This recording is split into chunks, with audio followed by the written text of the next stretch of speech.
Hello, everybody. You are listening to the Everything Ham Radio podcast. This is episode number 43. Today, we're going to be talking about tones like CTCSS tones, Dtmf codes, things like that. So, we're going to be talking about the Mid-Atlantic Amateur Radio Club in our Amateur Radio Club Spotlight, some news and upcoming events, Hamfests, and all that good stuff wrapped into one nice, neat little podcast episode. So, stay tuned. Here we go.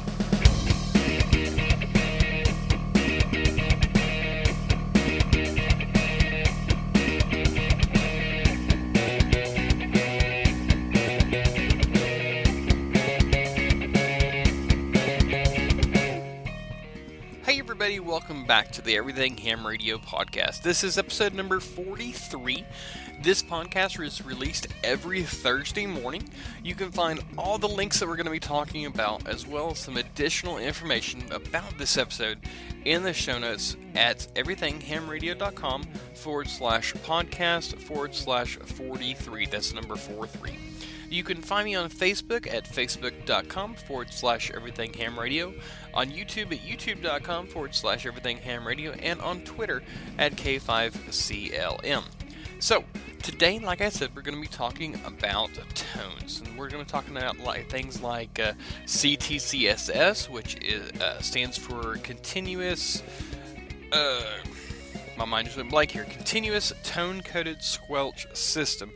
We're also going to be talking about Dtmf, which is Dual Tone Multi-Frequency Signaling, which really use a lot more than you might think. So those are the two tone systems that we're going to be talking about today.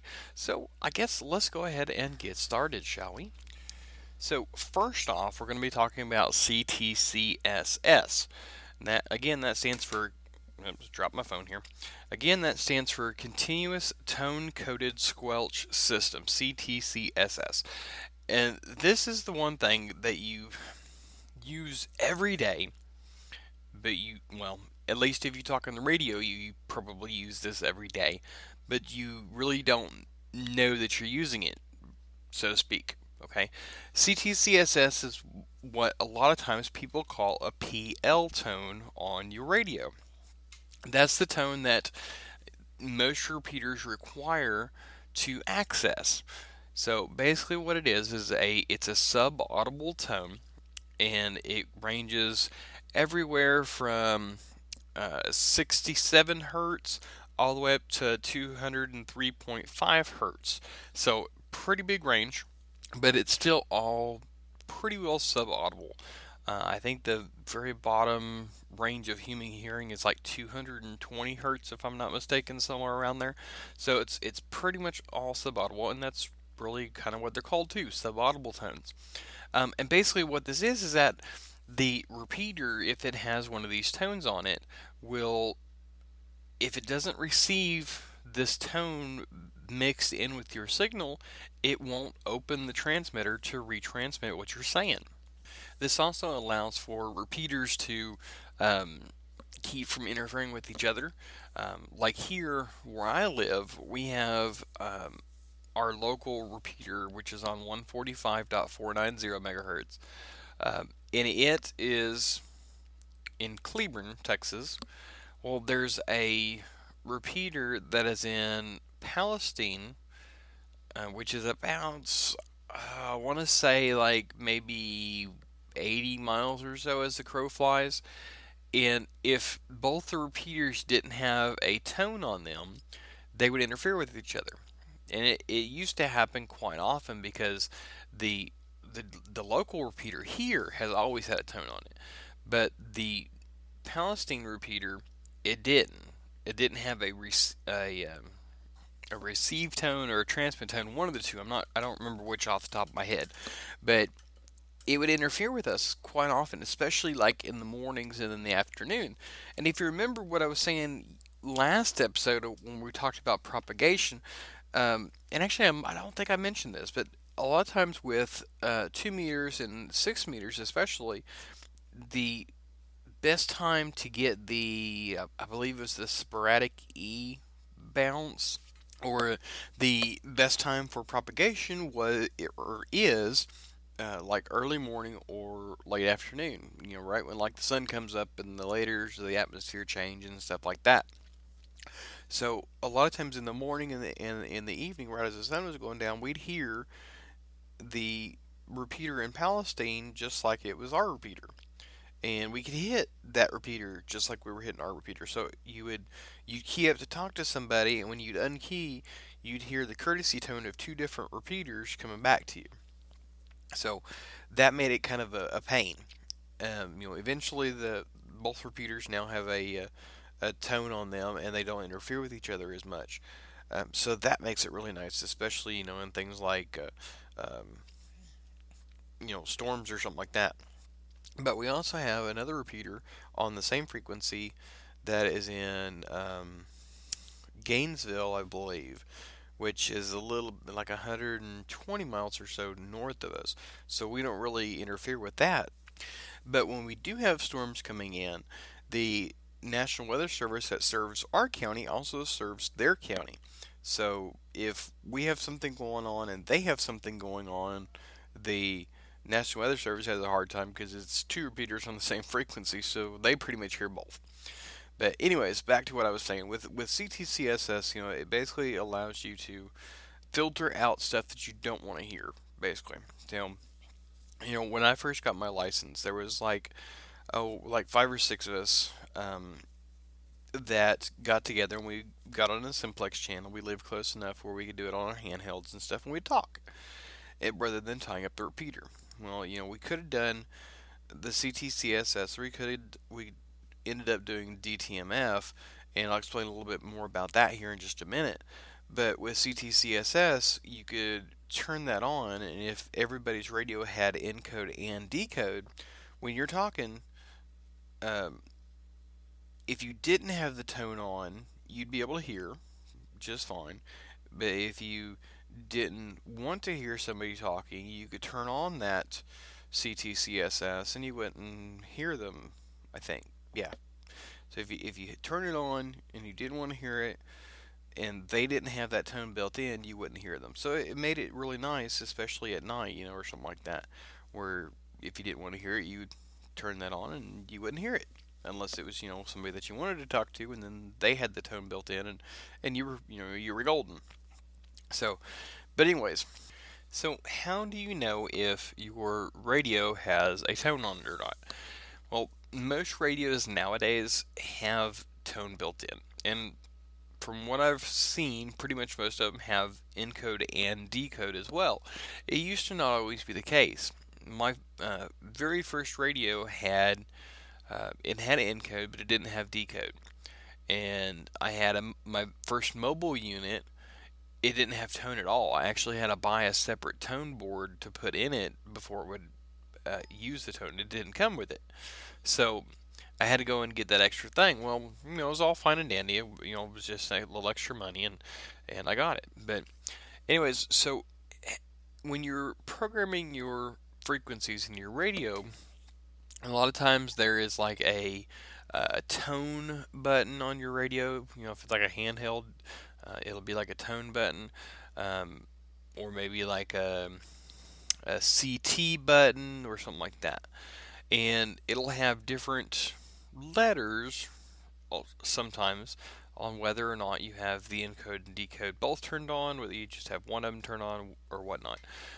One of the radios that I have, you go into the menu and you program the encode and decode CTCSS frequencies, and if you have the decode option programmed, then it would do both the encode and the decode. If you leave it as none, then it won't do the decode or won't do the encode, whichever one you have set. So when you hit the tone button, it just has one symbol, and if you look on the show notes of today, I've included examples of both a mobile and a handheld radio.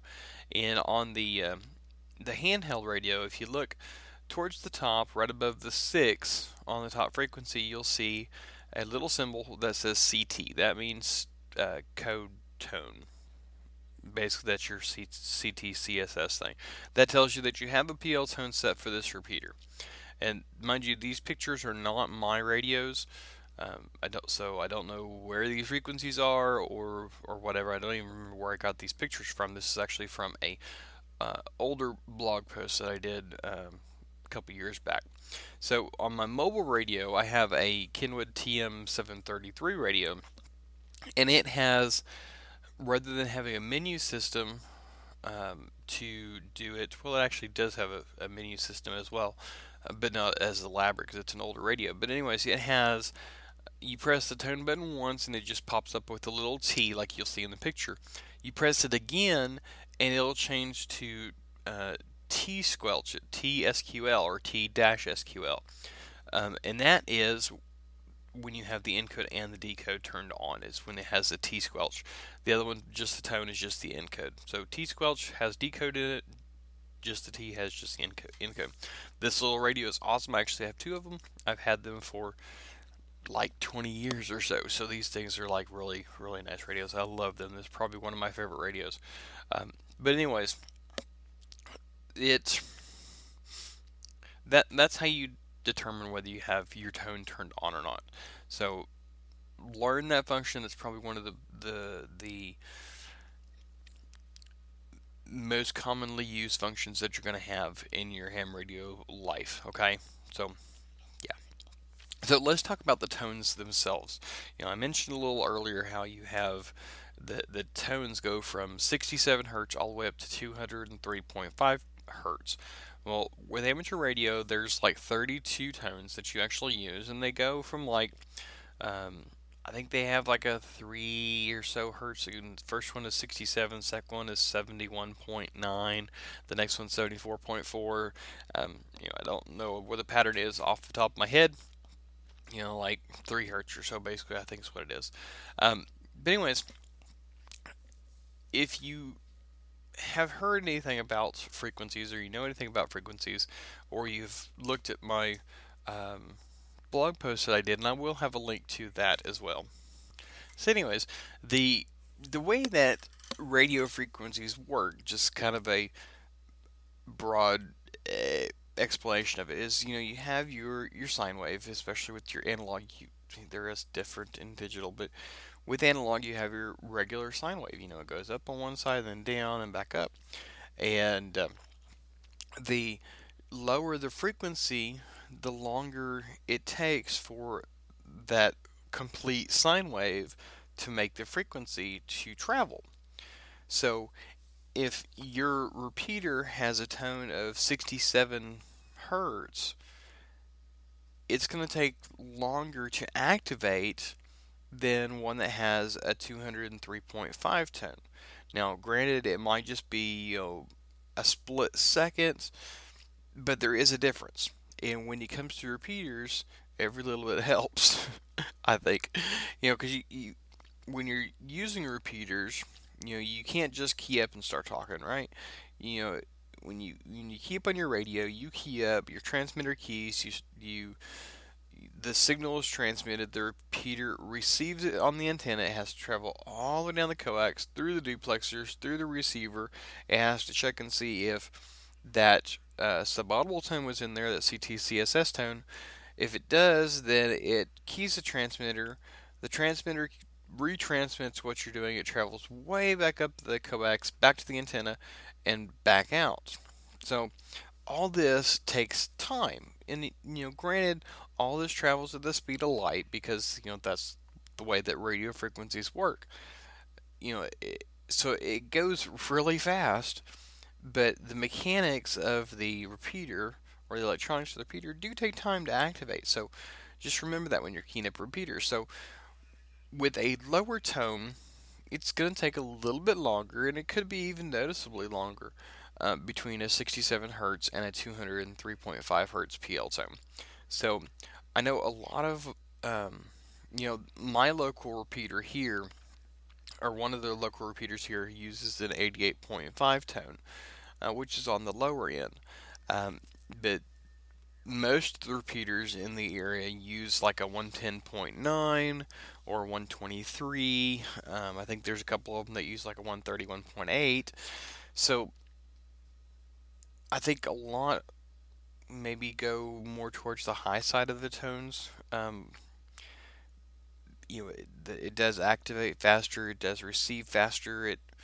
So maybe that's why they use it. I know a lot of places actually have the repeater coordination thing tells you, okay, this is the tone that you're going to use because you're in this area. So that could very well be it too. But anyways, we talked about the speed, we talked about the different tones. So what about the digital side? I mean, we've talked all this so far. We've talked about the analog side. Let's talk a little bit about the digital side. Nowadays with all the new digital systems, the DMR, the P25, the System Fusion, the D-Star, all these things, they can use a different tone. Now there's several different things out there. I mean, the digital version of CTCSS is called a digital code squelch, or it could be called a continuous digital code squelch system. So that's the official term for it, the official name for it, I guess you could say. But it's also known by several other things. You know how some companies are, they like to change it up a little bit or rename it or something to fit their own thing. Well, Motorola, for example, calls it Digital Private Line, or DPL. General Electric calls it Digital Channel Guard, or DCG. ICOM calls it Digital Code Squelch, so DTCS. So there's several really different names, but they're all talking about the same thing. So it's kind of like, why can't we just all get along, call it the same thing, not change it up just a little bit to make it quote unquote yours. So, yeah. But anyways, it's basically the same thing, but rather than having the regular, the analog sine wave, it's a square wave. It's on or off. So, but it still takes the same amount of time to travel. It's still that frequency. It's just a digital frequency. So, I think we've pretty well talked about CTCSS pretty good. Let's talk about Dtmf. Okay, well, Dtmf is a little bit different, but it's also a lot of the same. And you really use Dtmf a whole lot more than you might think. Dtmf, again, that stands for dual tone multi-frequency. And this actually started way back in like 1963, I think is when it actually started. And Dtmf was actually originally built for telephones. Way back when, before 1963, and even after 1963, telephones in the world, I guess, basically, really, were a rotary style. And in shortly before 1963, the Bell system in the United States developed this system and trademarked it as touch tones, and it was for push button telephones. So in 1963, November 18th officially, the first touch tone phone was made available to the public by AT&T. AT&T actually held the trademark for the word touch tone from September 4th, 1962 until March 13th, 1984. And even after the phones were released, it took quite a while for most people to actually catch on to the system and start using it more often than and it was actually kind of made like a status statement if your family had a touch tone phone.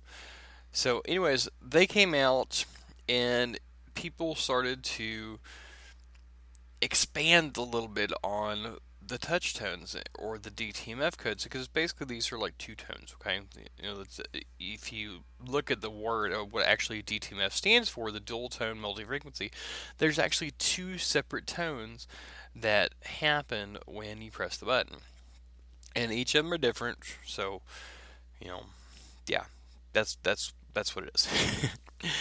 I lost my train of thought there. But anyways, with DTMF phones, you had there was actually more buttons on the phone than there are now. And they actually had six of them actually, but they're not there anymore. Now you have your 0 through 9 and your star and your pound, and that's it. That's typically what's on your phone. But there's actually six other tones that originally were put out, and so with these tones already being there, radio manufacturers and amateur radio operators and stuff like that kind of took this DTMF thing and ran with it. They use those six extra tones for like the A, B, C, D buttons on your radio.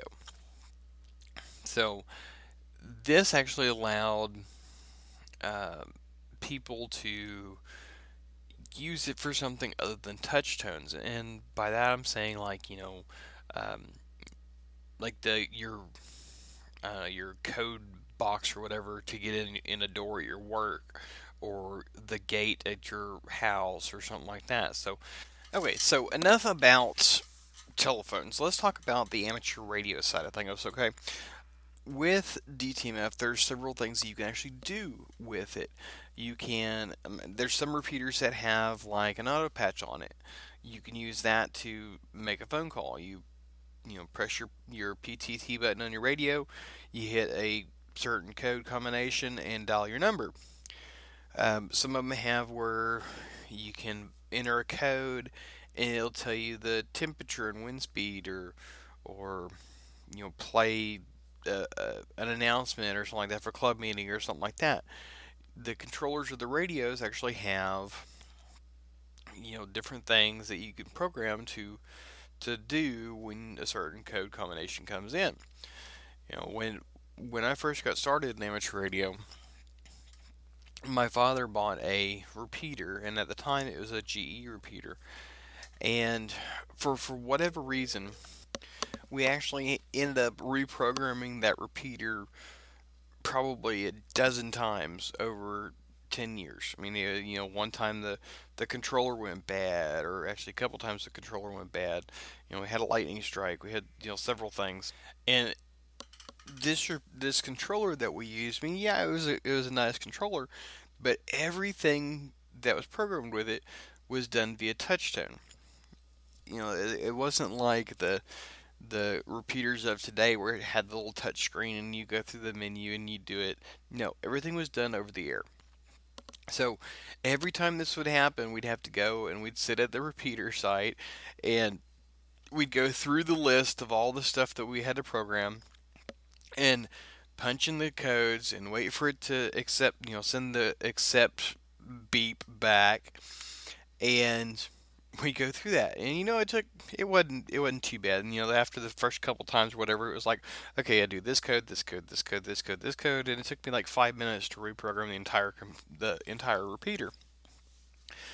But one thing that I am so glad that I had at the time is I had a Radio Shack HTX 202. That was the handheld that I had most of the time that we had this repeater. And this handheld is great because it had these big buttons on it, and my fingers are not small by any means. So it really came in handy. If I was to use the radio that I have now, the buttons are like itty bitty little things. And it would have been a real major pain to do that. I mean, even every radio that I have access to, with the exception of my mobile radio in my car, has little bitty buttons on it. So I was very grateful that when we had that repeater and had to reprogram it all those times, that I had a radio with big buttons. So okay, so let's see. Next, so not only could you do this with a repeater, but you can also do it with some radios. Kenwood, for example, has a system called Sky Command, and it actually allows you to. I believe there's like 3 or 4 different radios that have this. One of them is like an HF radio, one of them is a dual band mobile radio, and one of them is a handheld. I think there's a couple more. I think there might be like 2 of each category. But anyways, you could set up your, say, your mobile radio like my 733 has it, you can set it up as a crossband repeater and use your handheld to transmit DTMF codes to it, and it changed something on the thing. Like if you press 3, it would change the power, or if you pressed 1, it would change the memory channel, or if you pressed 5, it would turn on and off the crossband repeat. So that's a pretty neat thing.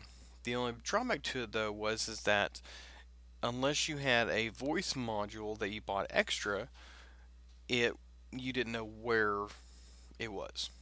Now, you can buy the voice control module and it would do like, IDing, and whenever you change the frequency, it would spit out the frequency that it's on. So you could do that, or you could do like I did and have a list of, what did what, and remember what your radio was set to when you left, and hopefully remember to what it is when you change it or whatever. So it's like, okay, I'm changing the memory channel up one, so now it's on channel 6, and that's this frequency. And okay, I'm on high power now, so when I press the button, I'm on low power. So all these things are, can be easy, can be hard, can be a pain in the butt. Okay, so the last thing we're going to be talking about, I touched on a little bit with CTCSS a little earlier, but when I was younger, we had this group of us teenagers. Rather than using the CTCSS, we use Dtmf. There are functions built into most radios, at least that I've seen, that allow you to program Dtmf codes where when you key up and you press like 5 or something like that, it'll transmit a series of codes. Or you press like star 5 or something like that. Or you set up in your radio to automatically transmit this series of DTMF codes to every time you press the PTT button. And that's what we did. We like to experiment a little bit, but we had a group of us, and each one of us had this DTMF code programmed into our radio. And if our radio didn't receive this DTMF code, then it didn't open the transmitter or the speaker. Rather, so we programmed our radios with this DTMF code, and it was like 1, 2, 3, 4 or something like that. And every time we would press the PTT button, the radio would automatically transmit 1, 2, 3, 4, and then we'd start talking. When we were asleep, or when somebody else was talking or something like that, we could change the code, or I think each one of us had a different code or something like that, and we'd press the button. But anyways, that's another way to do what we talked about earlier with the CTCSS. But this is kind of like what fire pagers use. They use a tone system in order to open up the pagers. So DTMF and CTCSS has many uses, and yeah, it's a neat little system. It has a lot of neat little functionality, and I hope that you understand it a little bit better now than you did before. So if you liked what you heard, please make sure and share this with your friends, especially your new hams, new people that are studying, stuff like that. Please share it with them, and hopefully they can learn something as well. Okay, so next off, we're going to be talking about our Amateur Radio Club Spotlight.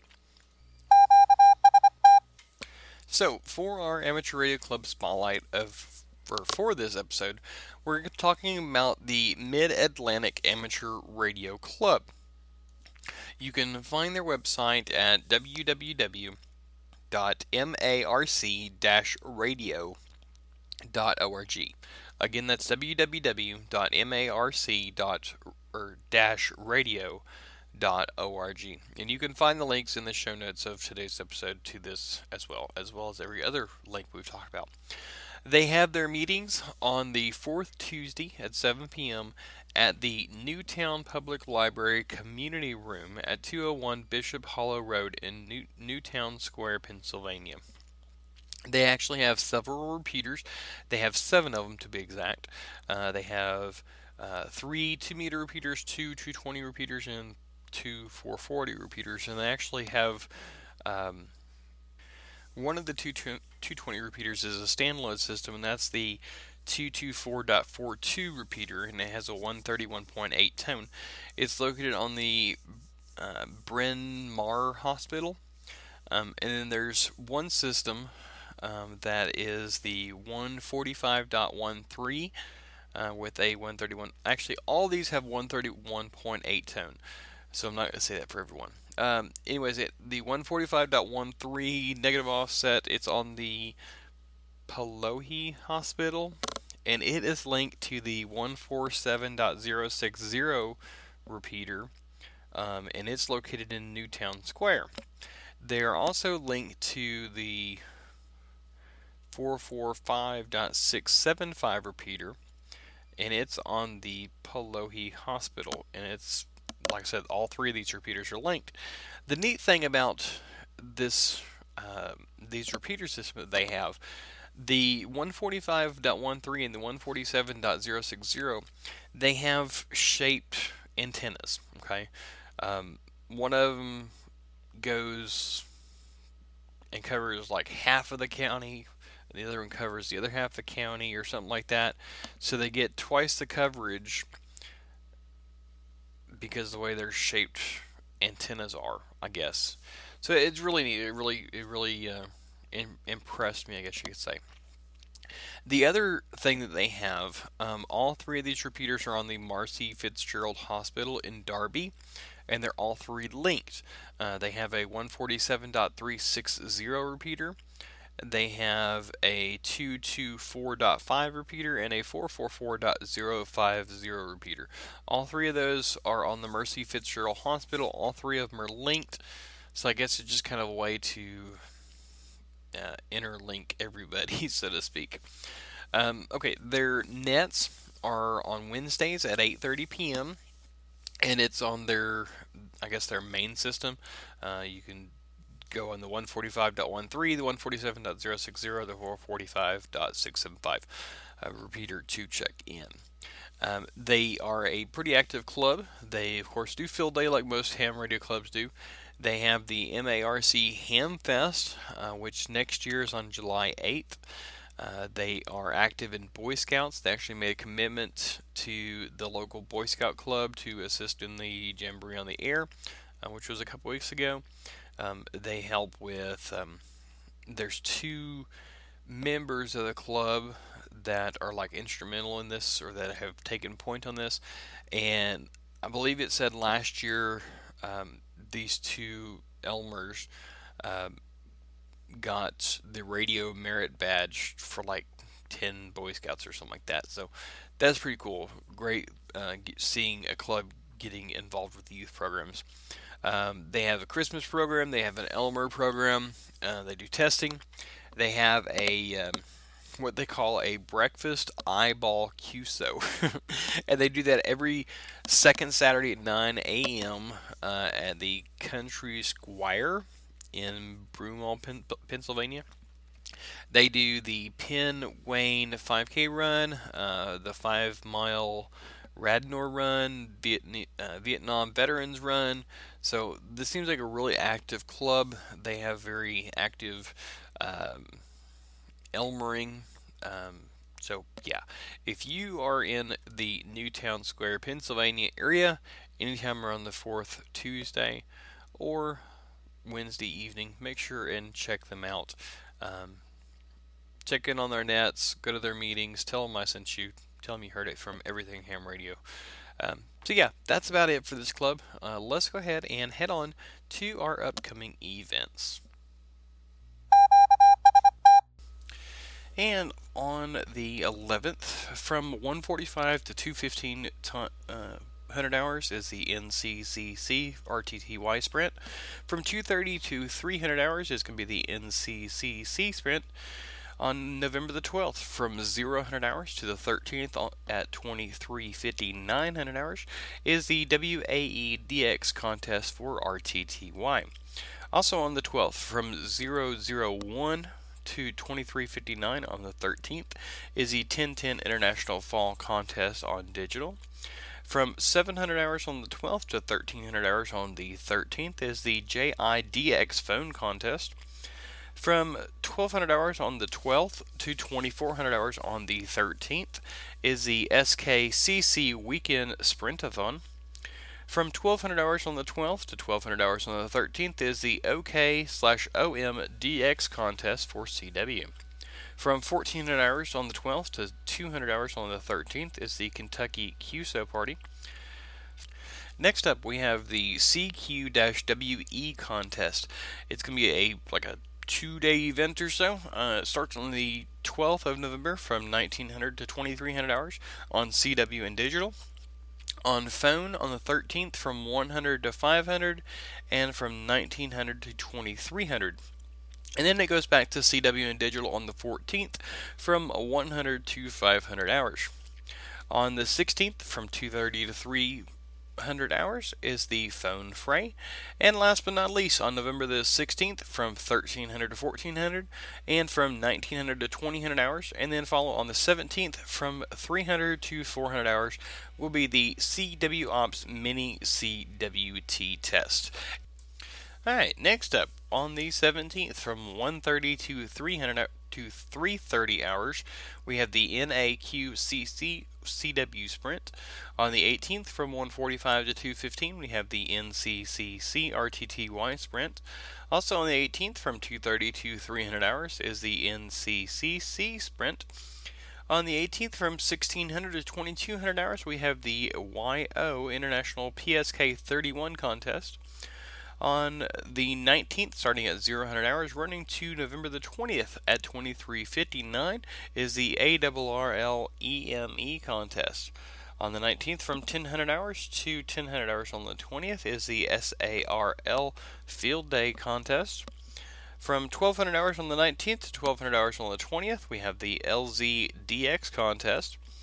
From 1600 hours on the 19th to 700 hours on the 20th, we have the All-Austrian 160 meter contest. November the 19th, from 1700 hours to 1859, we have the Feld Hell Sprint.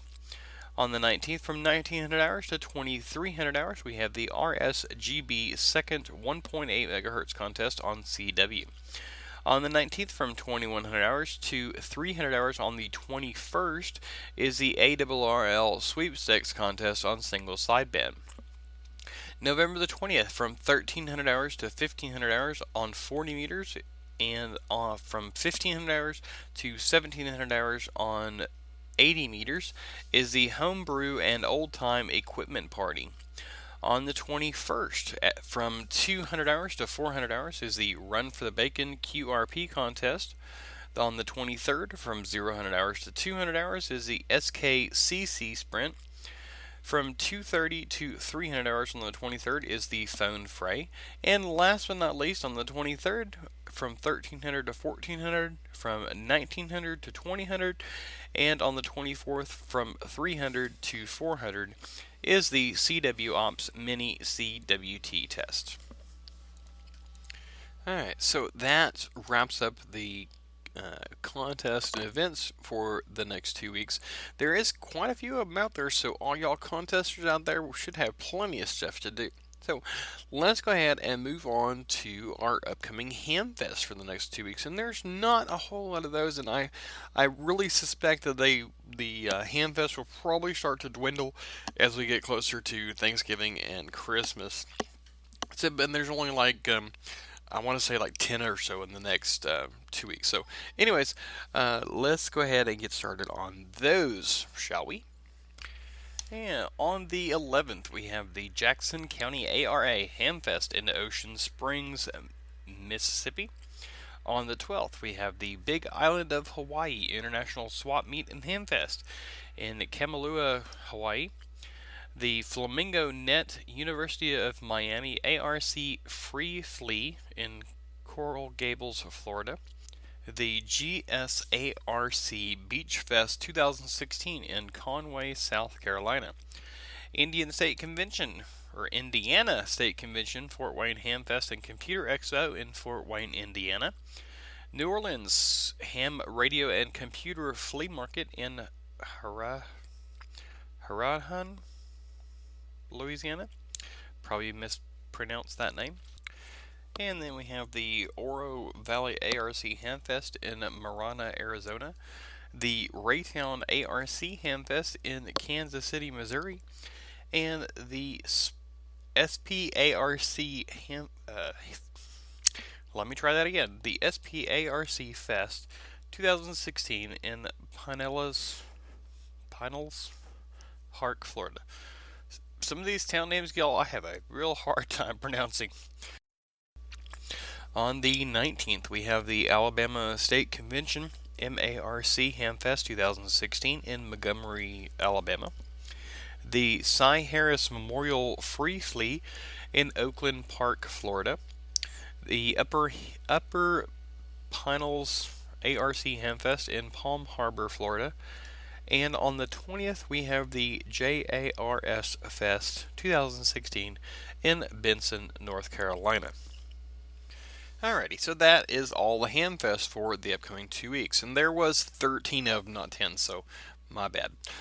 It does sound like there's going to be a couple of these that are actually going to be quite big. I mean, you figure the Big Island of Hawaii International Swap Meet, the Indiana State Convention there at Fort Wayne, the Alabama State Convention in Montgomery. So there's quite a few of them, or there's a few of them there that could be potentially pretty big. I don't know exactly, but if any of y'all listeners actually go to any of the Hamfests that are listed on my podcast episode for that week, please give me a comment on how they turned out, what they were, how was there a good turnout, so on and so forth. I would love to hear about that, especially from y'all. So, anyways, let's go ahead and get to the news for this episode.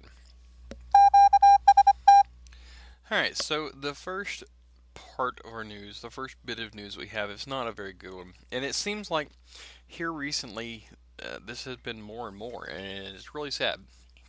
So this first article here from the ARRL is entitled ARRL President Emeritus Jim Haney, W5JBP is SK. ARRL President Emeritus Jim Haney, W5JBP, I cannot say his call sign to save me, of Dallas, Texas, died on November 1st. He was 73. His death followed a period of ill health. Haney was elected as the 13th president of the ARRL on January 21st, 2000, succeeding Rod Stanford, W6ROD. Jim was a remarkable individual who made a huge personal commitment to amateur radio and the ARRL, said ARRL President Rick Roderick, K5UR. He had a great sense of humor that was quite often helpful as we addressed some serious matters when Jim was president. His vision guided us to try new things that are still helping amateur radio and the league to this day. A radio amateur of more than 40 years, Haney was twice re-elected by the ARRL board to the ARRL's top volunteer office, serving until January of 2006, when Joel Harrison, W5ZN, succeeded him. Prior to assuming the ARRL presidency, Haney was the ARRL West Gulf Division Director during two different periods, from 1987 to 1990, and from 1997 to 2000, and an ARRL Vice President from 1990 to 92. During his 6 years as president, Haney focused on promoting amateur radio in the classroom, and his ARRL Amateur Radio Education Project, which he dubbed the Big Project, was an initiative to offer a turnkey amateur radio curriculum as well as radio equipment to schools. His project eventually grew into the ARRL Education and Technology Program. I don't even know how to spell this or say this word, gregarious and accessible individual. Haney was also skilled at promoting amateur radio as often as he could, frequently on the road to attend as many ham radio gatherings as he could squeeze into his schedule, including Dayton Hamvention every spring. Once he was also a guest of Art Bell, W60BB, in his Coast to Coast AM overnight radio talk show. On several occasions, Haney traveled to Washington, D.C. to meet with FCC and other government officials and with lawmakers on Capitol Hill to promote amateur radio issues and to communicate concerns. Those included the League's position on deed restrictions and CC&Rs. During his tenure, the Amateur Radio Spectrum Protection Act and the Amateur Radio Emergency Communications Consistency Act, an early bill to address the CCNR issue, was introduced into Congress. In 2003, Haney testified on Capitol Hill on behalf of the Spectrum Protection Act. Not long after he became president, Haney arranged for his gravely injured 13-year-old William Van Tugel, shot by pirates while cruising in the South Pacific with his parents Jacob KH2TD, Janie KH2TE, and Van Tule, got medical treatment in the U.S. After the 9/11 terrorist attack, Haney rallied radio amateurs to assist, and he praised the actions of amateur radio volunteers who turned out in New York City and Washington, D.C. Radio amateurs in New York and elsewhere around the country are doing everything they can to support the authorities in locating and assisting victims, he said in the immediate aftermath of the attacks. A few years later, Haney provided written testimony on amateur radio's response in the Hurricane Katrina disaster to the United States House Government Reform Committee. In 2007, after he left the presidency, Dayton Hamvention named Haney as its Amateur of the Year. Hamvention said Haney's league leadership helped define amateur radio role in emergency communications. Among other highlights of Haney's tenure as league president was the signing of the Statement of Affiliation between the Department of Homeland Security in 2003, which made ARRL a Citizen Corp affiliate. The following year, he headed an ARRL delegation to the White House to discuss concerns about broadband over power line technology, meeting with an official of the Office of Science and Technology Policy. In 2013, the ARRL West Coast Division honored Haney with a Lifetime Achievement Award service. Details have not yet been announced. You know, Haney was a very awesome guy. I was actually able to speak with him several times, and he's right from my area. I mean, Dallas is not but about 50 miles, 60 miles, something like that from me, and I've been there several times. Used to work there, but I got to meet him several times. He came to our club meetings several times. He was a local guy, great guy, very knowledgeable, and was a great leader to the ARRL. So, Haney, you will be missed. 73 to you, and may you rest in peace. So, next up on our news segment is a bad thing as well, but in a totally different way. This one by the ARRL, posted on the first, reads, RSGB criticizes TV broadcast portraying radio amateur as, quote, nightmare neighbor, end quote. The Radio Society of Great Britain has weighed in following the airing of a Channel 5 TV Nightmare Neighbor Next Door episode. The program may have been removed from the website that featured an amateur radio operator. In the program, neighbors of 75-year-old Armando Martins, M0PAM of Kent, made unsubstantiated claims that RF radiating from his 30-foot vertical tower was detrimental to their health. Unfortunately, the RSGB was not invited to be part of the Channel 5's Nightmare Neighbor Next Door program or to verify any facts. The RSGB said, "We have, of course, contacted Channel 5 about our concern and have highlighted the positive aspects of amateur radio. We have also offered our expertise and input on future programs where amateur radio is mentioned. Channel 5 broadcast the offending episode on October 22nd and drew its criticism from radio amateurs across the UK, some of whom have used a complaint service form provided by telecommunications regulator Ofcom. Critics complained that the program was replete with false claims and note that Ofcom has never found any problem with Martin's station. Martin's, a veteran radio amateur, was put off the air in 2010 by the Canterbury City Council after moving into a council house, a form of public housing, and was not allowed to install his antenna in the back garden, although that was more of a zoning issue. He subsequently moved to Kent, where his health claims begin. A radio amateur for more than 60 years, Martins was first licensed as CR6IL in Portuguese West Africa. Our volunteers spent a lot of time helping radio amateurs with planning applications, the RSGB said. It is by putting forward facts during those processes that we can help to dispel myths about amateur radio and any impact on the public environment. The RSGB said it would let its members know if it received a response from Channel 5. Alright, so next up, let's talk about the National Parks on the Air. If you don't know what that is, you can go and listen to episode number 16 of my podcast at everythinghamradio.com/podcast/16. That's number 16. And we talked a lot about the national parks on the air there. But this time we're talking about the goal that has been set. The goal that has been set by whoever is to make 1 million contacts this year.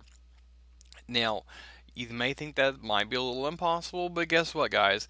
As of November 1st, the 800,000th contact was uploaded to Logbook of the World. That's the second week in a row that 25,000 contacts were made during a week period. So 1 million contacts in 2 months, totally doable. I know you got, Thanksgiving and Christmas in there, but hey, yeah, so check it out, definitely worth it. There were 32 activations set up for November the 3rd through the 9th, including one in Big Bend National Park here in Texas, Everglades National Park in Florida. So there's always a bunch of information available. Now, there's going to be several of them this weekend as well. And actually today, the day that this episode will come out on the 10th, there's going to be an activation at the Great Smoky Mountains National Park. There's one at the Jimmy Carter National Historic Site tomorrow on the 11th. Springfield Army National Historic Site on the 11th. Palo Alto Battlefield National Historic Park on the 11th. Lake Mead National Recreation Center on the 12th. Great Smoky Mountains again on the 12th. Roger Williams National Memorial on the 12th. Appalachians National Scenic Trail on the 12th. Oklahoma City National Memorial on the 12th. There's tons and tons of activations that are scheduled. You can find out more information by going to the National Parks on the Air website at npota.arrl.org. Or you can go to the show notes and simply click on the link. The ARRL Media and Public Relations Manager, Sean Kutzko, KX9X, and QST Managing Editor, Becky Schoenfield, W1BXY, were interviewed by the National Park Ranger Bill Urban during their September NPOTA activation at Eleanor Roosevelt National Historic Site. Video of that interview is available on the ARRL Facebook. And like I said, details for all upcoming events can be found on the NPOTA calendar. Keep up with news on Facebook and follow them on Twitter at ARRL_NPOTA. Alright, so that pretty much wraps up this episode, and it amazes me. I'm already on episode number 43, and it's the 1 year mark is so fastly approaching. I don't know exactly what I'm wanting to do for my 1 year episode, but I'm thinking I want to do some kind of giveaway or something. Um, so yeah, but I would really like to hit a certain number as well. I've had great growth over this year, thanks to all of y'all listeners. Um, had some nice giveaways, thanks to George over at Pactina gave us our first giveaway item, and then Jeff at Gigaparts has given away a couple things as well as some discount codes. Some of them have. The first one turned out pretty good. The second one nobody used, so um, that really kind of shocked both of us. But anyways, hopefully I'm gonna talk to Jeff this next week and see if we can get another coupon code, maybe like a general all-purpose, maybe like Christmas shopping type code or something like that. Um, so yeah, so stay tuned for that. Definitely stay tuned for our 1 year podcast episode. Will be episode number 52, so we have like 9 more episodes to go. If you have any ideas on episodes or on topics that you would like to hear in the Tech Corner segment of this podcast, please shoot me an email at k5clm@everythinghamradio.com. Let me know what you would like to hear about. Also, if you would like your club featured on the Amateur Radio Club Spotlight, please shoot me an email as well. Make sure you give me your name and your call sign, as well as the name of your club and their website address. And if there's anything in particular that you would like me to mention about your club, make sure you include that as well. So, I guess that pretty much wraps it up. Again, you can find all the links that we've talked about as well as additional information in the show notes of today's episode at everythinghamradio.com/podcast/33. If you would like to receive emails on when I publish a new podcast or a new blog post, you can subscribe to my email list at everythinghamradio.com/subscribe. If you would like to help me out financially, I would very much greatly appreciate it. You can do that several ways. One, you can make a one-time donation through PayPal, and that can be just $1, $5, $100, whatever you want to do. Any donation will go a long way in helping me with my monthly bills on this podcast. Also, you can become a contributor, a per episode contributor on Patreon. You can do $1 per episode, $5 per episode, 10, 20. Each level has different items that you will get if you do it. I think at the $10 level, I think you get a Everything Ham Radio T-shirt, which I am still working on, and I hope to be putting up very soon. So maybe I can catch some of the Christmas people buying stuff. So, anyways. That about wraps it up. Please, oh wait a minute, one more thing. You can also buy through Amazon using my affiliate link. You won't see any difference. It's just like a finder's fee what I get if you purchase through Amazon through my affiliate link. You can find out how to do that as well as the Patreon and PayPal links at everythinghamradio.com/support. So please follow me on Facebook, facebook.com/everythinghamradio, on YouTube at youtube.com/everythinghamradio, and on Twitter at K5CLM. If you like what you heard here, please share this episode with your friends. Please give me a star rating and a honest review on iTunes, Stitcher Radio, wherever you're listening to. And until next time, this is K5CLM signing out. 73, y'all.